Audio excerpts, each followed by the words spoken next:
हे guys good morning. आज माझी सकाळ होते पोह्यांपासनं, तेही दीदीनेच बनवलेले. तिच्या हातचे पोहे आम्हाला फार आवडतात. मग ती आवरून आईला भेटायला गेलेली. घरी मी आणि मम्मी एकटीच होती.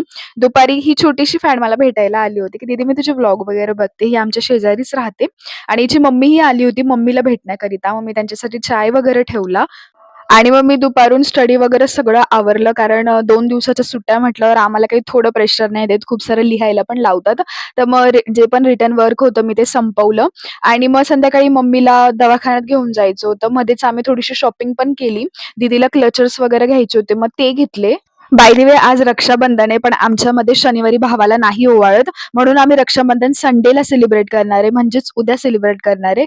आणि दवाखान्यातून येता-येता खूप वेळ झालेला. मग मम्मीने मला पाणीपुरीही खाऊ घातलेली. त्यानंतर आम्ही केंद्रातही गेलेलो. खूप छान असं वाटतं केंद्रात गेल्यावर.